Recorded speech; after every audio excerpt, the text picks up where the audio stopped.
Hello dear student, मैं Brijesh sir. आज के इस क्लास में हम लोग 7 दिसंबर 2022 का करंट अफेयर पढ़ेंगे और इस करंट अफेयर से रिलेटेड जितने भी स्टैटिक जीके का क्वेश्चन बनेंगे उन सब क्वेश्चन को भी हम लोग इस क्लास में कवर करेंगे।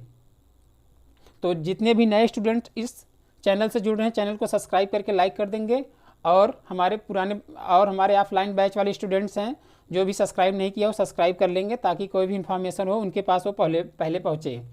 और जो कंप्यूटर की क्लास क्वेश्चन होगा वो फ्राइडे और सैटरडे को लाइव मिलेगा। तो ये करंट अफेयर की क्लास शाम 5 बजे लाइव होती है, तो हर एक स्टूडेंट आना ना भूलें। और जितने भी क्वेश्चन होंगे सब इंपॉर्टेंट सेलेक्टेड क्वेश्चन हैं, तो ज़्यादा क्वेश्चन नहीं है। करंट अफेयर तो वैसे ढेर सारा बनता है, बट जो सेलेक्ट क्वेश्चन होता है उसी को हम इस क्लास में लेके आए हैं। तो आपको करना क्या है, कॉपी लेकर बैठना है, सारे क्वेश्चन को अच्छे से नोट डाउन करना है। फर्स्ट क्वेश्चन पे हम लोग आ जाते हैं। फर्स्ट क्वेश्चन दिया, हाल ही में भारतीय नौसेना दिवस कब मनाया गया है? तो अभी 1 से 6 के बीच में, यानी 1 से 6 दिसंबर के बीच में भारतीय नौसेना दिवस कब मनाया गया है? तो ये मनाया गया है 4 दिसंबर को। तो इसका आंसर क्या हो जाएगा स्टूडेंट? 4 दिसंबर, यानी बी। तो 4 दिसंबर को भारतीय नौसेना दिवस मनाया गया है। और भारतीय नौसेना के प्रेजेंट टाइम में चीफ कौन होते हैं? भारतीय नौसेना के प्रेजेंट टाइम में चीफ हो जाते हैं आर हरि कुमार। कौन हो जाते हैं स्टूडेंट? आर हरि कुमार। और कुछ इंपॉर्टेंट फैक्ट्स हैं, इसको हम यहाँ ऐड कर दिए, तो इसको एक बार अच्छे से रीड आउट कर दें, आप लोग देख लीजिए। 1 दिसंबर को विश्व एड्स दिवस मनाया जाता है और 1 दिसंबर को बीएसएफ ने अपना 58वां स्थापना दिवस भी मनाया। और 2 दिसंबर को राष्ट्रीय प्रदूषण नियंत्रण दिवस मनाया जाता है। और फिर 2 दिसंबर को विश्व कंप्यूटर साक्षरता दिवस मनाया जाता है। और एक क्वेश्चन और है, 2 दिसंबर को गुलामी के उन्मूलन के लिए अंतर्राष्ट्रीय दिवस मनाया जाता है। तो 2 दिसंबर में क्या क्या हुआ? राष्ट्रीय प्रदूषण, कंप्यूटर साक्षरता और गुलामी के उन्मूलन। और 3 दिसंबर को क्या मनाया जाता है? विकलांग व्यक्तियों का अंतर्राष्ट्रीय दिवस मनाया जाता है। तो एक क्वेश्चन के साथ हम लोग 4-5 क्वेश्चन को कवर किए हैं। तो ऐसे हर एक क्वेश्चन में हम लोग क्वेश्चन को कवर करते जाएंगे। तो भारतीय नौसेना दिवस कब मनाया जाता है? 4 दिसंबर को। 4 दिसंबर को भारतीय नौसेना दिवस मनाया जाता है। और इसके प्रेजेंट टाइम में चीफ कौन है? आर हरि कुमार जी हैं। क्वेश्चन नंबर 2 पे आ जाते हैं हम लोग। तो क्वेश्चन नंबर 2 दिया, हाल ही में किस राज्य सरकार ने विकलांग व्यक्तियों की मासिक पेंशन को बढ़ाने का फैसला किया है? तो मासिक पेंशन बढ़ाने के लिए कौन सी सरकार ने विकलांग के लिए फैसला किया है? तो ये उस कंट्री का नाम बताना है। तो ये कौन किया? ये तमिलनाडु सरकार ने किया है। तो इसका आंसर क्या हो जाएगा स्टूडेंट? सी, यानी तमिलनाडु। तमिलनाडु ने विकलांग व्यक्तियों के मासिक पेंशन को बढ़ाने के लिए ये किया है। तो जैसे सपोज किसी श्रेणी में 1000 रुपये पेंशन मिलती है, तो उस क्राइटेरिया में जो मतलब 500 रुपये जो बढ़ जाता है, इसी पेंशन को बढ़ावा देने के लिए फैसला ये किया गया है। तो कहने का मतलब ये है, जैसे 1000 रुपये पेंशन मिल रहा है और उसमें कुछ पैसा अलग से थोड़ा सा मतलब बढ़ाने के लिए जब मांग होती है, तब उसी को मासिक पेंशन बढ़ाने की फैसला किया गया है। तो ये किस सरकार ने की? तमिलनाडु ने की है। तो तमिलनाडु के बारे में हम लोग डिटेल जानेंगे और इसका क्या कैपिटल है, ये सारी चीज़ें, और इसके गवर्नर कौन है, ये सारी चीज़ें हम लोग इसी क्वेश्चन में जानेंगे। तो तमिलनाडु की कैपिटल क्या हो जाती है? तमिलनाडु की राजधानी हो जाती है चेन्नई। क्या हो जाता है स्टूडेंट? चेन्नई। और तमिलनाडु के चीफ मिनिस्टर कौन हो जाते हैं? एम.के. स्टालिन हो जाते हैं। कौन हो जाते हैं स्टूडेंट्स? एम.के. स्टालिन। और तमिलनाडु के गवर्नर अभी कौन है? आर.एन. रवि। कौन हो जाते हैं स्टूडेंट्स? आर.एन. रवि। और तमिलनाडु में सबसे बड़ा मछली उत्पादक भी है यही तमिलनाडु में, और खाद्य सुरक्षा सूचकांक में सबसे टॉप पर तमिलनाडु है। तो इतने फैक्ट्स हम ओरल बताए, अच्छे से कॉपी में इसको आप नोट डाउन करेंगे। और यहाँ फर्स्ट पॉइंट पे आ जाते हैं।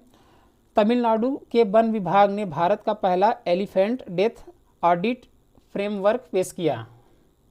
और नेक्स्ट पॉइंट है, तमिलनाडु सरकार ने गिद्धों के संरक्षण के लिए पैनल का गठन किया। और 3 पॉइंट दिया इसमें, तमिलनाडु राज्य सरकार ने भारत का पहला सिलेंडर लोरिस अभयारण्य अधिसूचित किया।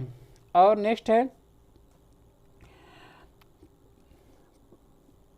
प्रेग्रोटन ने चेन्नई में आईफोन का निर्माण भी शुरू कर दिया है। तो ये सारे इंपॉर्टेंट फैक्ट्स है, इसको आप अच्छे से अपने कॉपी में नोट डाउन करेंगे। वापस एक बार तमिलनाडु के बारे में बता देना, इसका राजधानी क्या है, गवर्नर कौन है और इसके प्रेजेंट टाइम में चीफ मिनिस्टर कौन है। तो तमिलनाडु की कैपिटल हो जाती है चेन्नई, और तमिलनाडु के चीफ मिनिस्टर अभी हैं MK स्टालिन, और तमिलनाडु के गवर्नर हो जाते हैं RN रवि। तो इस क्वेश्चन से हम लोग इतना फैक्ट्स जाने। और एक चीज़, आज के इस क्लास का हम टारगेट रखते हैं 200 लाइक का।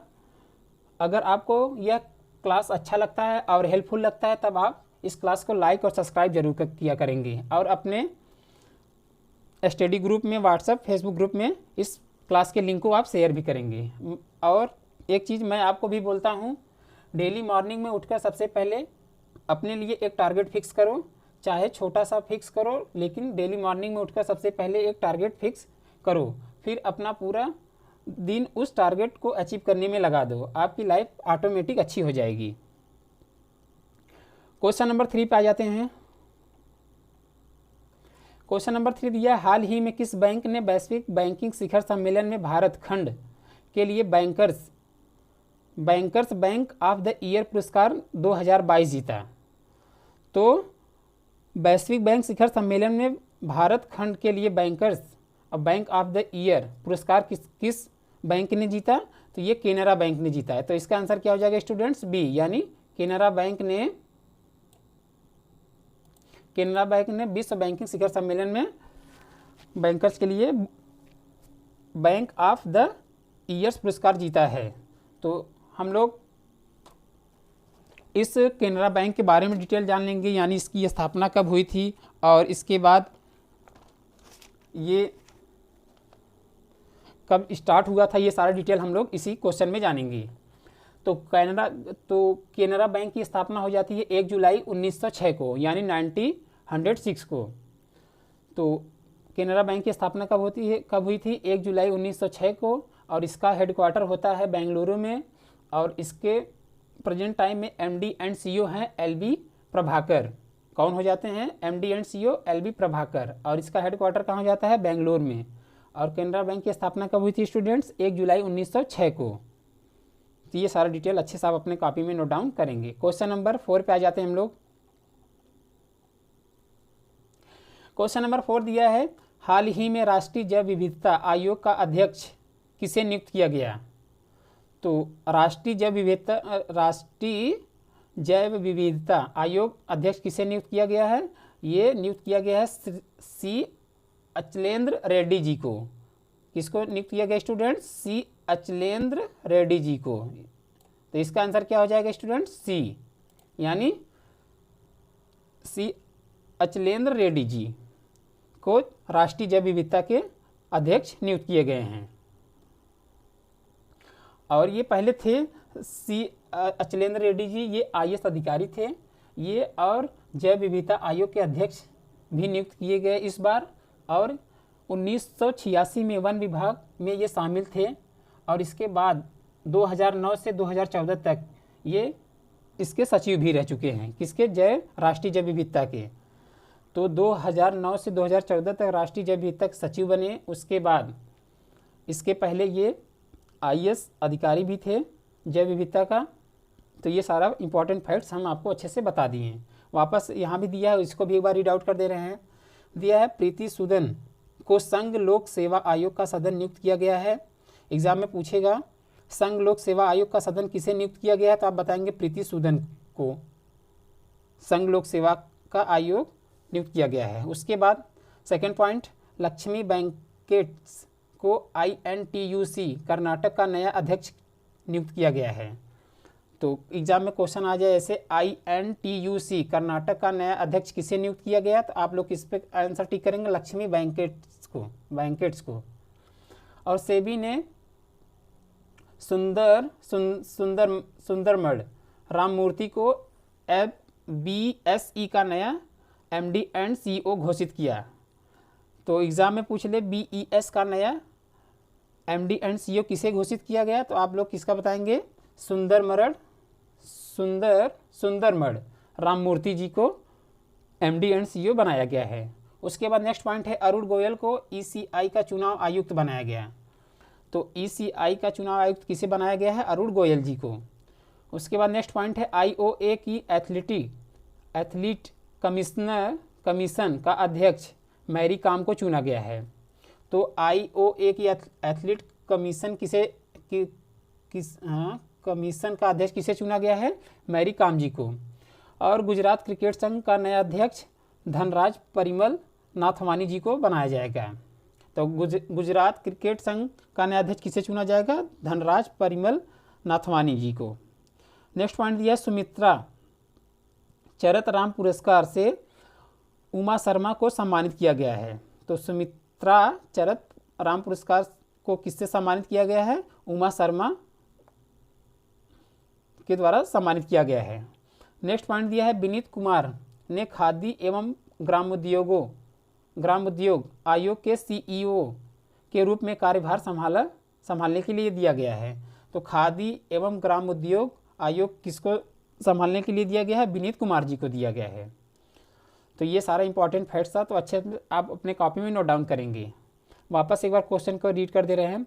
हाल ही में राष्ट्रीय जैव विविधता आयोग का अध्यक्ष किसे नियुक्त किया गया है? ये किया गया है सी अलचंद्र रेड्डी जी को। क्वेश्चन नंबर 5 पे आ जाते हैं हम लोग। क्वेश्चन नंबर 5 दिया हाल ही में किसने प्रोजेक्ट GIB शुरू करने का प्रस्ताव रखा है? तो सबसे पहले माइंड में आपके यही क्लिक करेगा कि GIB का फुल फॉर्म नेम क्या हो जाएगा।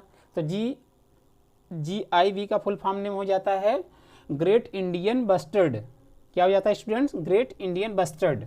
यानी हाल ही में किसने प्रोजेक्ट ग्रेट इंडियन बस्टर्ड शुरू करने का प्रस्ताव रखा है? तो ये सुप्रीम कोर्ट ने रखा है। तो इसका आंसर क्या हो जाएगा स्टूडेंट्स? बी, यानी सुप्रीम कोर्ट ने ग्रेट इंडियन बस्टर्ड का प्रस्ताव रखने का किया है।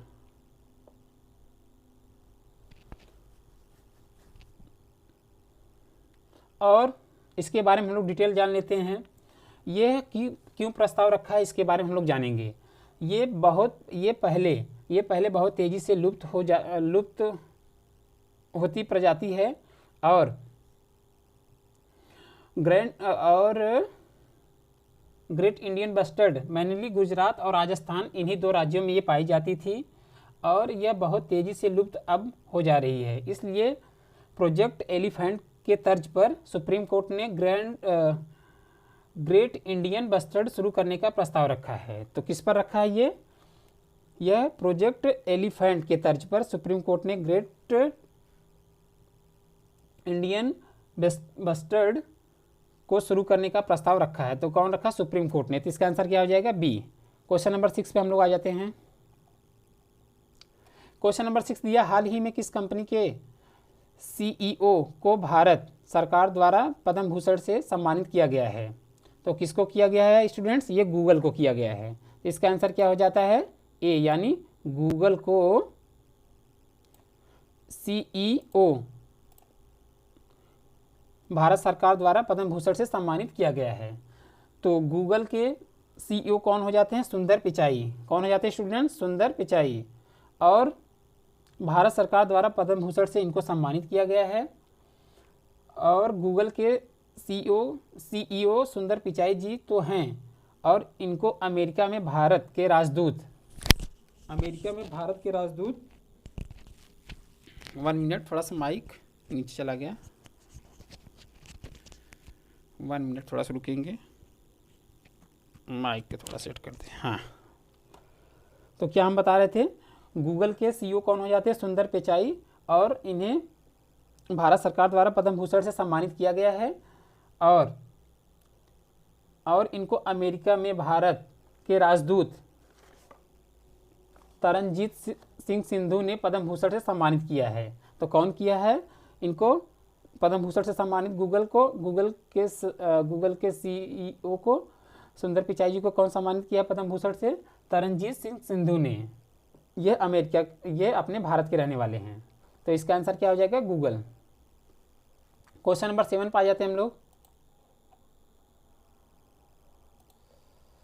क्वेश्चन नंबर 7 दिया इसमें हाल ही में रहने के लिए विश्व का सबसे महंगा शहर कौन सा घोषित हुआ है। वापस क्वेश्चन पढ़ रहे हैं, हाल ही में रहने के लिए विश्व का सबसे महंगा शहर कौन सा घोषित हुआ है। तो सबसे महंगा सिटी कौन सा हो जाता है स्टूडेंट्स इसमें, तो न्यूयॉर्क सबसे महंगा सिटी घोषित किया गया है पूरे वर्ल्ड में। तो पहले पे न्यूयॉर्क हो जाता है, सबसे महंगा न्यूयॉर्क है।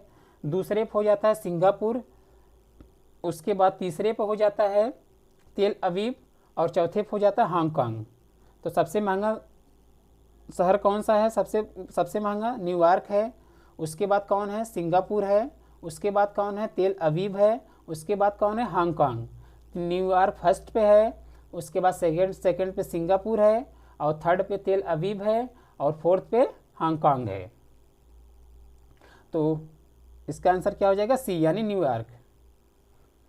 और रहने के लिए सबसे महंगे शहर ये सब माने जाते हैं। क्वेश्चन नंबर 8 पे हम लोग आ जाते हैं।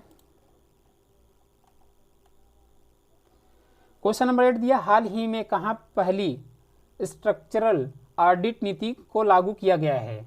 तो ये किस जगह लागू किया गया है, ये अपने उत्तर प्रदेश में लागू किया गया है।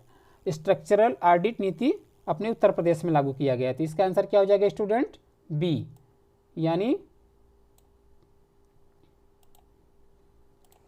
अपने उत्तर प्रदेश में स्ट्रक्चरल ऑडिट नीति लागू करने के लिए किया गया है। तो अब हम लोग उत्तर प्रदेश के बारे में पूरा डिटेल जान लेंगे कि इसका कैपिटल क्या है, और ये किस इसका जो राजधानी हो किस नदी के किनारे, ये पूरा सारा डिटेल हम लोग जानेंगे। तो पहले हम लोग ये जानेंगे स्ट्रक्चरल ऑडिट होता क्या है, उसके बाद हम लोग इसके बाद इस पर आएंगे। तो स्ट्रक्चरल ऑडिट एक बिल्डर को प्रोजेक्ट कंप्लीट होने के बाद उन्हें स्ट्रक्चरल ऑडिट रिपोर्ट जारी करनी पड़ती है, और उसके बाद उन्हें क्लियरिंग सर्टिफिकेट मिलता है। इसलिए यह लागू किया गया है। तो ये किस जगह लागू किया गया है, ये अपने उत्तर प्रदेश में लागू किया गया है। उत्तर प्रदेश की राजधानी हो जाती है लखनऊ, और लखनऊ किस नदी के किनारे है, लखनऊ गोमती नदी के किनारे स्थित है।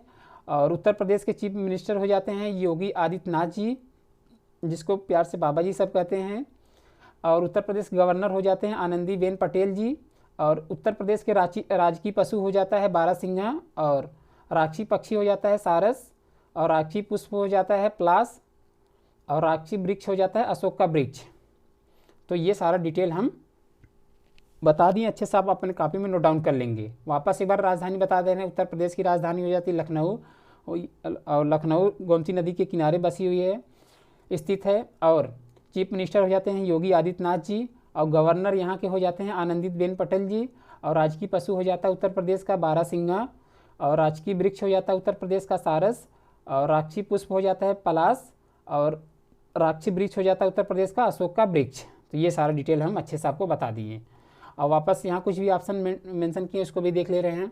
फर्स्ट पॉइंट दिया, उत्तर प्रदेश सरकार ने रामायण और महाभारत सर्किट बनाने का निर्णय लिया है। कौन सरकार ने लिया, उत्तर प्रदेश सरकार ने लिया है। क्या चीज़ के लिए लिया है, रामायण और महाभारत सर्किट बनाने के लिए लिया है। नेक्स्ट पॉइंट दिया है, 2023 में खेलो इंडिया यूनिवर्सिटी गेम्स की मेजबानी कौन करेगा, अपना उत्तर प्रदेश करेगा। तो 2023 में इंडिया यूनिवर्सिटी के गेम्स खेलने की मेजबानी कौन करेगा, उत्तर प्रदेश करेगा। पॉइंट नंबर नेक्स्ट है, उत्तर प्रदेश सरकार ने मथुरा वृंदावन को 2041 तक कार्बन न्यूट्रल टूरिस्ट डेस्टिनेशन बनाने की घोषणा की है। तो मथुरा वृंदावन में 2041 तक कार्बन न्यूट्रल टूरिस्ट डेस्टिनेशन बनाने की घोषणा की है। तो कौन की है ये सरकार, उत्तर प्रदेश सरकार ने की है। नेक्स्ट पॉइंट दिया, उत्तर प्रदेश के पहले डेटा सेंटर का उद्घाटन कहाँ किया गया है, ग्रेटर नोएडा में किया गया है। तो डेटा सेंटर का उद्घाटन किस जगह किया गया है, अपना उत्तर प्रदेश किस जगह किया, पहला ये ग्रेटर नोएडा में किया गया है। ये सब सारे क्वेश्चन हम पीछे वाले क्लास में भी बता दिए हैं, वापस रिवीजन करने के लिए इस क्लास में भी ये सब क्वेश्चन को लाए हैं, क्योंकि ये सब सारे क्वेश्चन इंपॉर्टेंट हैं। नेक्स्ट पॉइंट दिया, उत्तर प्रदेश में स्थित रानीपुर देश का 53वां टाइगर रिजर्व बनाया गया है। तो रानीपुर ये एक टाइगर रिजर्व है, इसको 53वां टाइगर रिजर्व बनाया गया है। ये किस जगह बनाया गया है, ये अपने उत्तर प्रदेश के रानीपुर में बनाया गया है। नेक्स्ट पॉइंट दिया, केंद्र सरकार ने उत्तर प्रदेश में तराई हाथी रिजर्व को मंजूरी दे दी भी है। तो तराई हाथी रिजर्व को मंजूरी कौन सरकार ने दी है, उत्तर प्रदेश सरकार ने दी है। नेक्स्ट पॉइंट दिया है, उत्तर प्रदेश सरकार ने पहली बार महिला पीएससी बटालियन के गठन की घोषणा की है। तो अपना ये उत्तर प्रदेश सरकार ने महिला पीएससी बटालियन के गठन के लिए घोषणा की है। नेक्स्ट पॉइंट दिया, उत्तर प्रदेश सरकार ने सोलर रूफटॉप प्रोजेक्ट शुरू करने का निर्णय भी लिया है। तो सोलर रूफटॉप प्रोजेक्ट शुरू करने के लिए कौन सरकार लिया? उत्तर प्रदेश सरकार ने लिया है। ये सब सारे क्वेश्चन इंपॉर्टेंट हैं। नेक्स्ट पॉइंट दिया, उत्तर प्रदेश के आयुष्मान उत्कृष्ट पुरस्कार 2022 मिला, 2022 में मिला। तो आयुष्मान उत्कृष्ट पुरस्कार किस सरकार के द्वारा मिला है? उत्तर प्रदेश सरकार के द्वारा मिला है। ये कब मिला? 2022 में मिला है। तो ये इतना सारा इंपॉर्टेंट फैक्ट है, तो अच्छे से इसको हम एक बार बता दिए, आप अपने कॉपी में वापस नोट डाउन इसको कर लेंगे। क्वेश्चन नंबर 9 पे आ जाते हैं हम लोग। क्वेश्चन नंबर 9 दिया है, हाल ही में एकीकृत संचार और आउटरीच कार्यक्रम कहाँ आयोजित हुआ है? तो ये कहाँ हुआ है? यह अपने मणिपुर, जो मणिपुर का कैपिटल क्या हो जाता है? मणिपुर का कैपिटल हो जाता है इम्फाल। तो इम्फाल में ही एकीकृत संचार और आउटरीच कार्यक्रम आयोजित किया गया है। तो इसका आंसर क्या हो जाएगा स्टूडेंट्स? ए, यानी इम्फाल। तो इम्फाल किसकी राजधानी है? इम्फाल राजधानी है, ये मणिपुर की राजधानी है। तो एकीकृत संचार और आउटरीच कार्यक्रम कहाँ आयोजित किया जाएगा? इम्फाल में आयोजित किया जाएगा।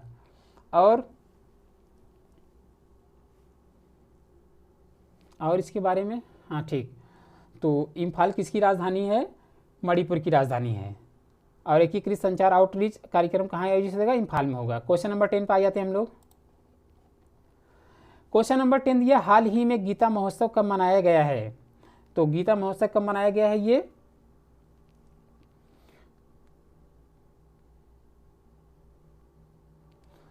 तो दिया क्वेश्चन, हाल ही में गीता महोत्सव कब मनाया गया है? तो ये मनाया गया है आपका 3 दिसंबर को। तो 3 दिसंबर को क्या मनाया गया है? गीता महोत्सव। तो इसका आंसर क्या हो जाएगा स्टूडेंट्स? बी, यानी 3 दिसंबर। तो 3 दिसंबर को क्या मनाया जाता है? गीता महोत्सव। क्वेश्चन नंबर 11 पे आ जाते हैं हम लोग। क्वेश्चन नंबर 11 दिया, हाल ही में कोयला मंत्रालय ने कहाँ निवेशक सम्मेलन आयोजित किया है? तो ये अभी हाल ही में कोयला मंत्रालय ने जो निवेशक के लिए सम्मेलन आयोजित किया है, किस जगह किया है? यह आपका किया है अपने मुंबई में किया है। तो इसका आंसर क्या हो जाएगा स्टूडेंट्स? सी, यानी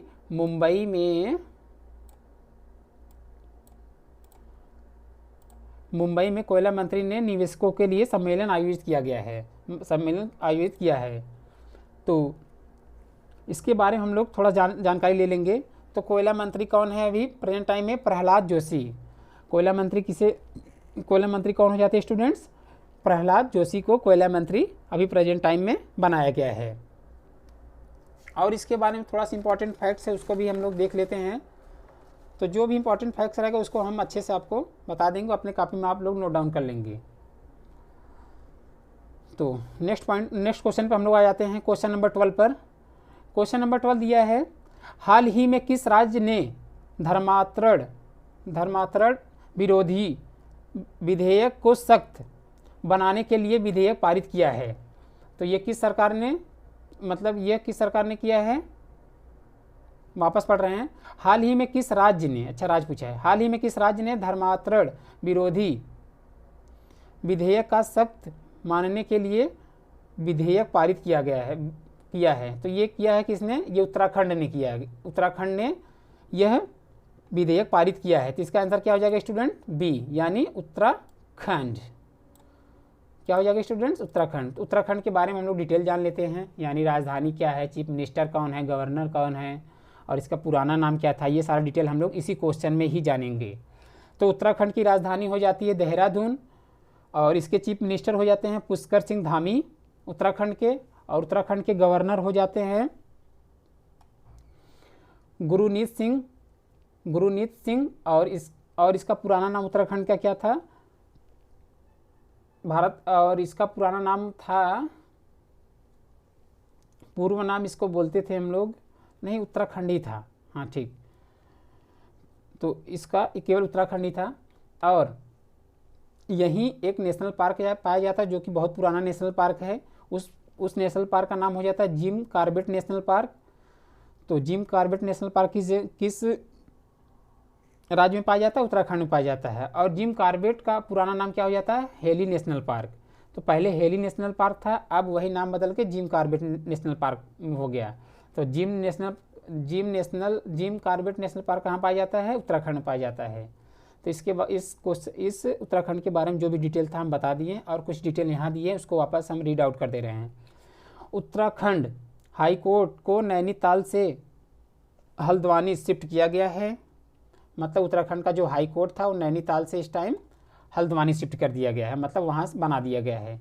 नेक्स्ट पॉइंट दिया, उत्तराखंड ने 9 नवंबर को अपना स्थापना दिवस मनाया है। और नेक्स्ट पॉइंट, उत्तराखंड के मुख्यमंत्री ने लखपति दीदी मेले का शुभारंभ किया है। तो लखपति दीदी मेले का शुभारंभ किस सरकार ने किया है? मतलब किस सरकार ने किया है, किस राज्य ने किया? उत्तराखंड के मुख्यमंत्री ने किए हैं।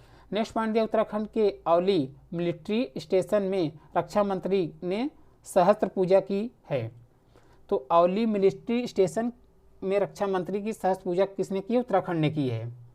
नेक्स्ट पॉइंट है रक्तदान अमृत महोत्सव में उत्तराखंड को दूसरा स्थान मिला है, मतलब ब्लड में। तो रक्तदान अमृत महोत्सव में किसको सबसे पहले दूसरा स्थान मिला है? उत्तराखंड को मिला है।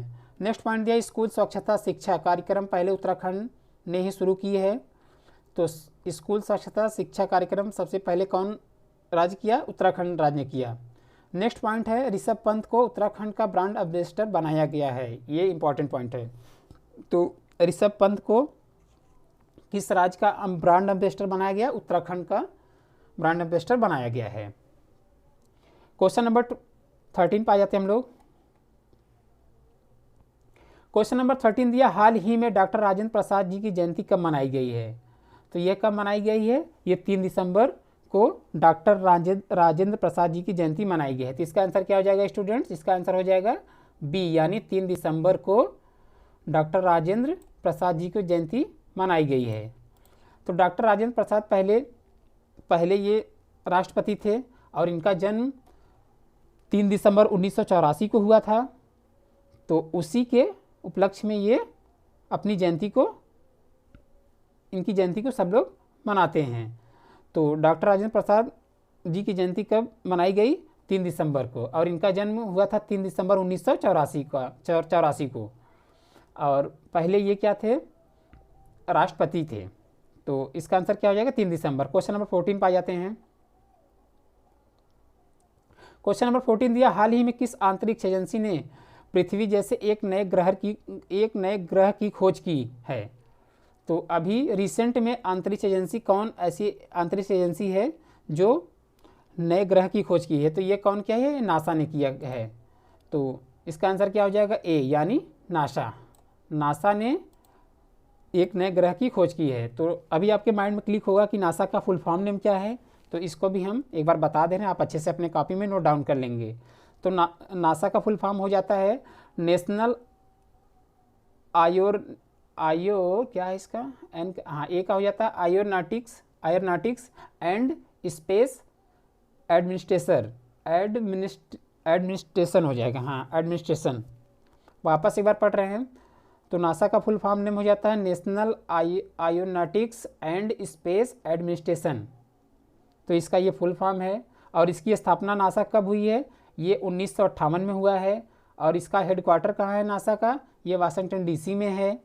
तो ये सारा इंपॉर्टेंट फैक्ट्स हम बता दिए, अपने कॉपी में अच्छे से नोट डाउन कर लेंगे।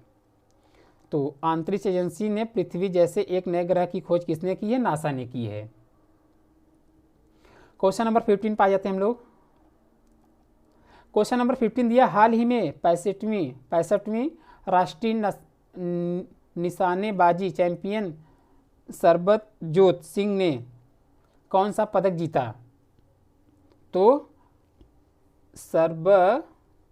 सरबजोत सिंह ने कौन सा पदक जीता? तो ये स्वर्ण पदक जीते हुए हैं। तो इसका आंसर क्या हो जाएगा स्टूडेंट? सी, यानी स्वर्ण पदक ने किसने जीता? ये सरबजोत सिंह ने इस पदक को जीते हुए हैं। तो इसके बारे में थोड़ा डिटेल जान लेते हैं।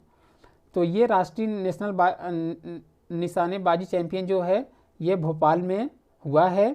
और इसको सरबजोत सिंह सिंधु ने जीता हुआ है और ये सरबजोत सिंह ने हरियाणा के रहने वाले थे।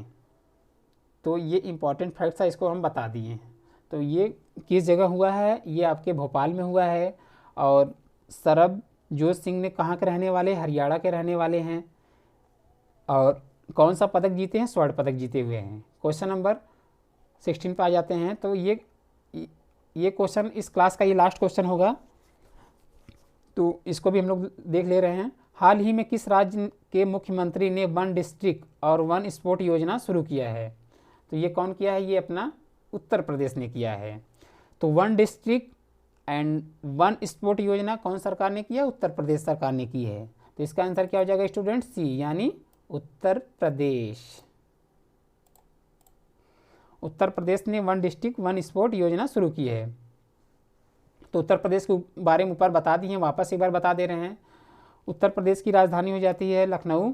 और उसके बाद लखनऊ किस नदी के किनारे स्थित है, गोमती नदी के किनारे स्थित है। और उत्तर प्रदेश के मुख्यमंत्री हो जाते हैं श्री योगी आदित्यनाथ जी। और उत्तर प्रदेश गवर्नर हो जाते हैं आनंदीबेन पटेल जी। और उत्तर प्रदेश का राजकीय पशु हो जाता है बारहसिंगा। और उत्तर प्रदेश का राक्षी पक्षी हो जाता है सारस। और राक्षी पुष्प हो जाता है पलाश। और राक्षी वृक्ष हो जाता है अशोक का वृक्ष। ये सारा डिटेल हम इसमें बता दिए। तो आज अब आपके लिए क्वेश्चन दे रहे हैं, आप कमेंट सेक्शन में इस क्वेश्चन का रिप्लाई करेंगे। हर एक स्टूडेंट का रिप्लाई आना चाहिए। क्वेश्चन को अच्छे से एक बार रीड कर देना है, आप देख लीजिए। दिया इसमें हाल ही में किसने विजय हजारे ट्रॉफी 2022 जीती। तो ये किस ने जीती है, इसका आंसर आपको कमेंट सेक्शन में देना है। तो ऑफलाइन बैच वाले जितने भी स्टूडेंट्स इस क्लास को देख रहे हैं वो भी इस क्वेश्चन का आंसर कमेंट सेक्शन में रिप्लाई करेंगे। कल शाम 5 बजे आज शाम 5 बजे हम लोग अभी लाइव हो जाएंगे। तो आप लाइव में ही आंसर दे सकते हैं और उसके बाद भी दे देंगे, तब पर भी हम उसका हम रिप्लाई कर देंगे। करेक्ट रहेगा तो बताएंगे, रॉन्ग रहेगा तो ये भी बताएंगे। तो हर एक स्टूडेंट को इस क्वेश्चन का रिप्लाई करना है। तो जितना क्वेश्चन पढ़ा है सब इंपॉर्टेंट क्वेश्चन थे। तो करंट अफेयर में ढेर सारे क्वेश्चन बनते हैं, बट जो सेलेक्टेड क्वेश्चन रहते हैं उसी क्वेश्चन को हम लाते हैं। और स्टैटिक जीके से रिलेटेड जितने भी क्वेश्चन बनते हैं उसको हम साइड में मेंशन कर देते हैं, उसको आप अच्छे से अपने कॉपी में नोट डाउन कर लेंगे। और एक छोटी सी रिक्वेस्ट है यार, इतना कंटेंट्स बनाने में थोड़ा सा टाइम लगता है, तो थोड़ा सा आप लोग चैनल को सब्सक्राइब करके लाइक कर देंगे तो हमें थोड़ा सा मोटिवेशन मिल जाएगा कि हाँ हमारे स्टूडेंट्स इस क्लास का इंटरेस्ट ले रहे हैं और अपने ग्रुप में इस क्लास के लिंक को शेयर कर रहे हैं। बस थोड़ा सा इतना करना है, आप लोग को सब्सक्राइब कर लेना है और अपने study group WhatsApp Facebook group में इस वीडियो के लिंक को शेयर कर देना है। और कमेंट सेक्शन में थोड़ा अच्छा कमेंट लिख दिया करो यार। तो आज के लिए इतना ही, थैंक यू, बाय बाय।